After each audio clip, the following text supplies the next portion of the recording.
sparing your time. Now, we've heard that you're very much focused on special education.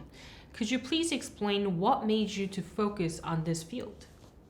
I wanted to have a better idea about how I could be more helpful. And so I learned about school psychology because I had a school psychologist who was coming into my classroom and providing some support in my classroom and helping to mentor me. And so that inspired me to get a master's in school psychology. And while I was working my master's, I had a second child, my son, who was born with a rare genetic syndrome.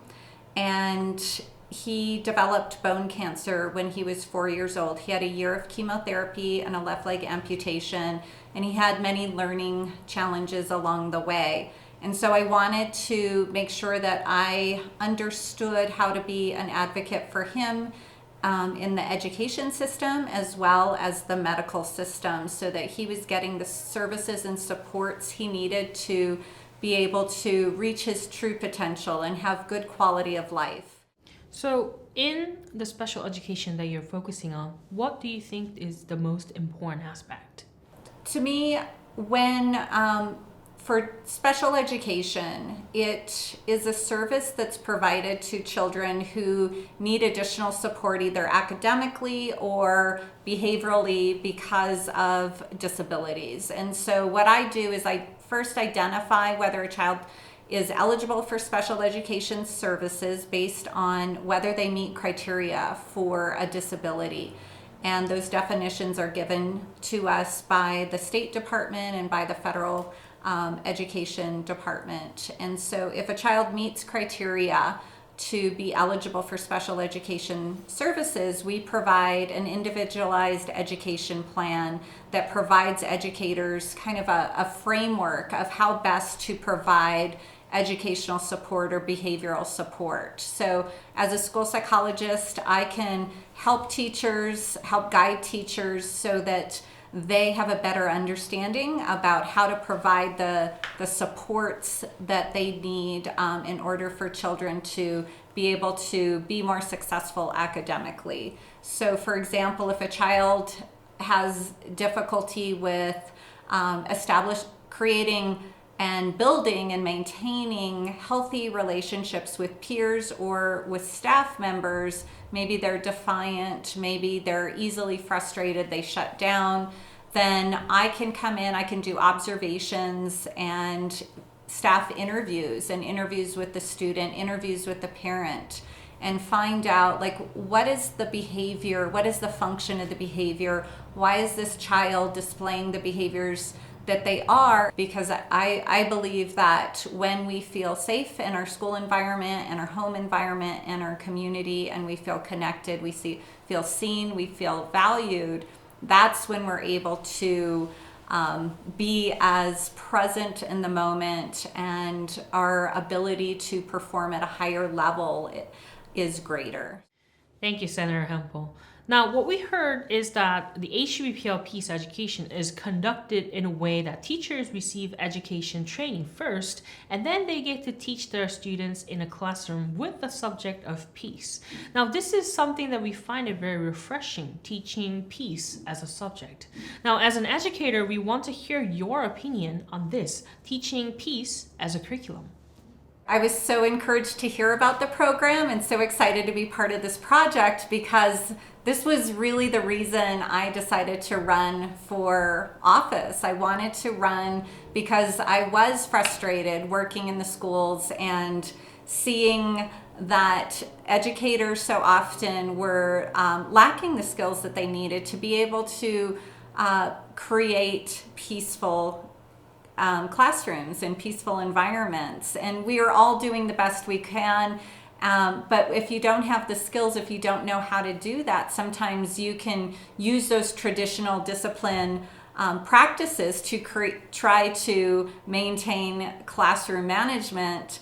And those traditional discipline practices are often based in punitive behavior strategies. It never teaches the skills. So if a child has done something in the classroom that maybe is hurtful or not helpful and not on task, instead of using a punitive strategy, if we can learn how to respond to children in a more helpful way by guiding them or even asking them what they need in order to get back on task. What is it that you need? Or helping them be able to be more aware of what's happening internally so they can choose a strategy, and teaching those strategies that help them self-regulate. But one of the biggest things, the biggest needs that I've seen as a school psychologist is often you have conflict within the classroom or at recess or in PE, because a child gets triggered because of another student. Maybe they want the ball and a child took the ball away from them. And if they don't know how to solve that conflict, and we don't teach how to solve the conflict in a helpful way, they're going to resort to the same strategies that maybe they've had modeled for them or that were used on them. And so that might involve things like hitting the other student if they've never learned the words to use. And so often we have even adults in our communities who have never learned how to use the words that can express their needs, wants, and desires without devaluing another person's needs, wants, and desires. And so the more opportunities we have to be able to teach people how to express their needs, wants, and desires without devaluing another person's, I believe that's the way that we can promote peace in our classrooms and our communities. So I came across this tool, and it's called the Time Machine. And it allows children to use this tool. It has the words there and the steps necessary to solve conflict in a helpful way instead of a hurtful way. And so it involves steps like taking a deep breath and regulating yourself, wishing the other person well, and then reading the words on the mat that says, I don't like it when you blank, please blank instead. And then the other person, the words are, okay, I could do that. And then you shake or you can hug. And to me, that was so powerful. It's so simple and yet so powerful because I didn't have those words either. And so it became my mission to give teachers and administrators and students this tool and these words to be able to solve conflict in a healthier way. And so I totally support creating classrooms and curriculum that teaches peace. The more skilled everyone is, the safer we all are, and the more valued we all are. Thank you, Senator. I feel like we adults also need this tool, Time Machine, to have a better communication skills to have a peaceful society. Now, in the modern days, there has been a lot of rapid change in community and society, especially with our young students and youth. Now, I want to ask you, what do you think the biggest problem of our youth and young students nowadays? That's a great question. And I have to say, based on the research that I've done in neuropsychology, I think one of the biggest challenges is understanding that in order to first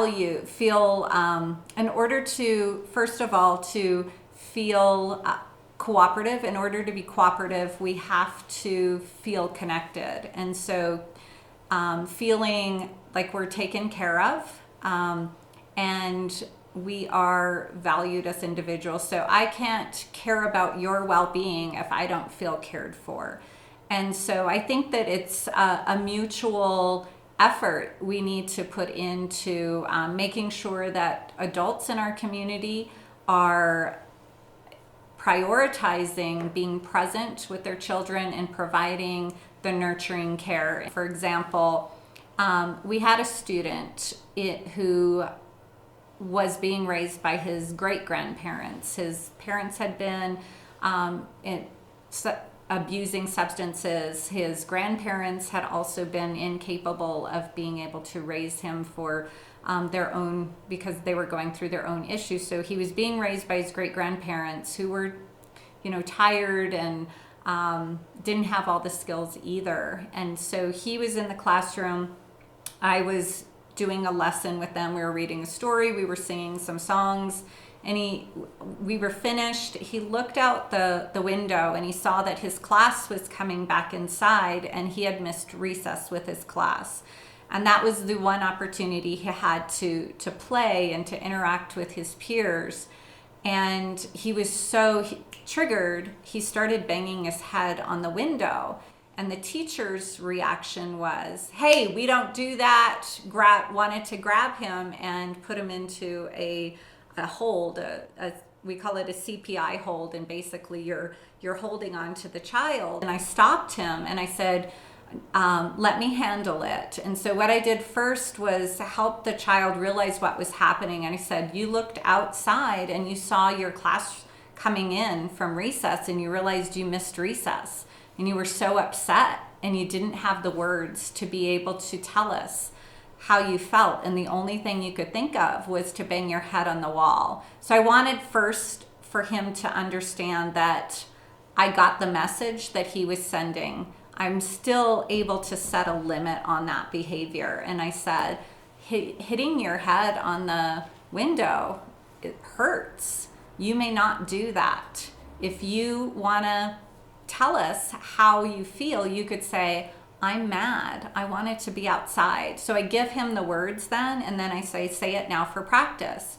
And then I'm able to give him some options. We can go outside as a small group, or you can choose to stay inside, which is better for you. So I give him a limited amount of choices then, what he wants to do next. And I've taught him the missing skill. And because I didn't respond in a really negative, punitive way and shame him for what was happening, I was able to develop that relationship with that student. And he saw me as a safe person to be able to help him learn new strategies. So I think that the key is making sure that our grandparents, our parents, our teachers, our administrators have the skills they need first to be able to respond to children in a way that's going to help them feel valued and connected. And then the expectation is, I have provided this kind guidance, this compassionate guidance. I still can set the boundaries, but I'm first making you feel cared for. And then I do expect respect in response to what I'm providing you. So within those parameters, I think it's really important to know you can't demand that somebody respect you.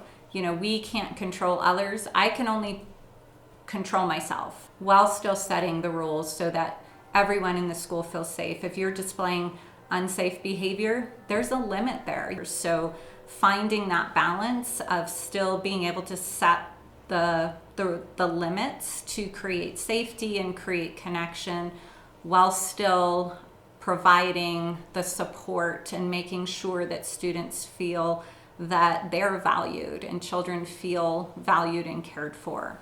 Thank you, Senator Hemphill. I could definitely feel your love towards students and your desire to learn about these skills more and more. Thank you once again. Now, how do you think that peace education can put any influence in our community in terms of peace? What kind of role do you think it plays? And how do you think it affects our community and global scale? That's a great question. Thank you for that. So I believe I've done some research trying to figure out, like, what can we do as a society? What can I do as a state legislator to help address violent crime in my communities, in my state? We do have a rising violent crime issue in New Mexico. And so it's been really important to me as a state senator and also as a school psychologist and a mother. I want to make sure that I'm raising my children in a safe, nonviolent community. So what are the root causes, and how can we prioritize funding to help support the root causes or help to address the root causes of violent crime? And so some of the research I've came across suggests that even though investing in law enforcement may temporarily reduce crime, it is not sustainable. It creates temporary peace, a fragile peace, a peace that is like a timber box ready to explode. With the right environment, it's going to no longer be peaceful. And so what we want to do is make sure that our institutions are well funded, that we have strong school systems, because when we have a community who believes that they're cared for by having strong institutions that they are able to rely on, that provide the care and support for people in the community, that sends this unconscious message to the people in that community that they are cared for and there is this stability. So what I can do as a state senator is make sure that our school systems are focused on providing parental support, are invested in creating cooperative relationships with the families that they serve, and even beyond that, being kind of a hub of education outreach for the whole community, and maybe opening up their doors and providing other community events. First of all, we have to have our basic needs met. We need that equity in our communities. I have to make sure that every person in the state of New Mexico has access to those 5 basic skills that are 5 basic needs. Make sure that those needs are met. So things like being able to access healthcare, being able to access behavioral mental health care, being able to access healthy food, safe water, affordable housing, and having transportation to be able to access the things that I need in the community. If those needs are met, then I'm able to move on to the things that I need in order to thrive. Things like a good, strong, healthy education system, and that we're making sure that all our communities have access to safe drinking water and water to bathe in. So I feel like that is key to addressing peace, is making sure that people have ways of interacting with their communities that are safe. So we want to do whatever we can, and the pandemic certainly complicated this. So people retreated into their homes and schools shut down, and that was that recipe for disaster that created the fuel to increase violent crimes in our communities, because people didn't feel safe. There was no predictability, there was no routine, no one knew. We still don't know what the future holds. So this is the most important time for us to make sure that people feel cared for in our community, and we're making sure that people have access to those 5 needs that everyone has in order just to survive. And our schools are really key for helping achieve those goals. Thank you, Senator. Now, I want to ask you a personal question. Do you think world peace is possible? And what do you think is the greatest obstacle when it comes to achieving world peace? I would not have run for office if I didn't believe that it was not possible. So I believe that world peace is possible to achieve. And I believe that the greatest obstacles to that include inequities within our communities. So what we're seeing is people who live in more rural communities definitely have more distrust of institutions. They have distrust of the establishment.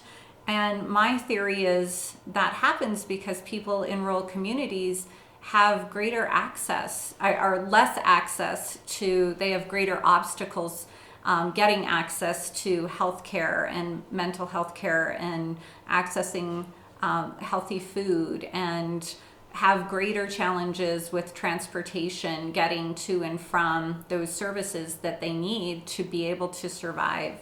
And so focusing on ensuring that people in our rural communities, people in urban areas that may have not received the care that they deserve, making sure that those people in those areas that have greater challenges accessing those things that we need for survival, I think is key to promoting peace. Now, Senator, we've heard that you supported a bill to pass for a better living condition for the rural areas. Now, could you please explain a little bit more further on this? The bill was to create a special, a rural ombudsman position. So an ombudsman is somebody who acts as an advocate. And the rural ombudsman, that we just hired her, and so her role will be to visit our rural communities across New Mexico and be able to meet with stakeholders and community leaders to find out, first and foremost, what do you have available currently in your community? What are you already doing really well to help support our most vulnerable populations, those with disabilities, our senior citizens, children, mothers, what services and supports are already there and available, and what may be lacking. How can we make sure that the resources are coming to your community and being utilized in a way that helps address any gaps that we might have in helping people access those fundamental services and supports that they need for survival. Water, of course, is a huge need in New Mexico because we're in a desert. And so that's going to be an ongoing challenge as water becomes more scarce, making sure that our communities have access to water. So that's the role of the rural ombudsman. And I'm just incredibly honored to have had the opportunity to sponsor that legislation. It received overwhelming bipartisan support, and it really highlighted that the need is so great. How can I make sure that we're prioritizing our spending and the revenue that we have right now so that we're investing in evidence-based programs that are going to create the most meaningful change and address exactly what this program is all about, promoting peace. And that comes from equitable distribution of the resources that we have available. And in addition to providing the education and the training to teach skills like conflict resolution skills. Thank you, Senator, for the answer. Now, I want to ask you a little bit about HGBPL. Now, if you look at this organization, a non-governmental organization working with civil society participant, I want to ask your insight on this approach of civil society, civilians, working to make something different for the future. So I guess a bottom to top approach. That's how change happens, for sure. So not only because these grassroots efforts are able to create pressure for people, policymakers, but also because these grassroots efforts and education ways of sharing this information, it also inspires people to run for office who share those values. And that was exactly what inspired me to want to run, because I did see the inequity growing within our country. And I have a child who's very vulnerable. He's 26 now, but he's in a wheelchair. He's been in a wheelchair since he was 4. He has really complex medical needs that will be ongoing throughout his life. And I want to make sure that he's taken care of. I'm not going to live forever. My husband's not going to live forever. And I want to make sure that I leave behind a community that's going to have a vested interest in making sure that his needs are met and that he's safe and he feels valued by his community. And so I feel like we need to continue those advocacy, those organizations that create advocacy. So I absolutely think that those grassroots advocacy groups, that's where the real change starts. And it may not be fast and it may not be immediate, but that is how you create that ripple effect. Every voice matters, and every voice is creating that ripple effect. Thank you, Senator. Now, despite all these efforts coming from a lot of people around the world, there are still a lot of skepticism towards the word world peace when they hear about it. Now, if you were to deliver a message to them, what would it be? My message would be that if I can inspire in people ways of interacting in really helpful ways and teaching and modeling healthy conflict resolution skills where I can express my needs and wants and desires without infringing or devaluing another person's needs, wants, and desires, then I'm able to create a safer environment, a safer society, a safer community, not only for myself, but for my children too. So whatever I can do to help uplift my community, I benefit myself and I benefit everyone in my community. Thank you, Senator. I think personally, it's one thing to have a heart of wanting to do good, but it takes a lot of effort and dedication and devotion to put in action to do something good, and which I feel like you have both. So once again, thank you very much for your effort to leave a great legacy for the future generations. I hope you have a lovely day. Thank you. Thank you for the work that you're doing, and I appreciate the opportunity to participate.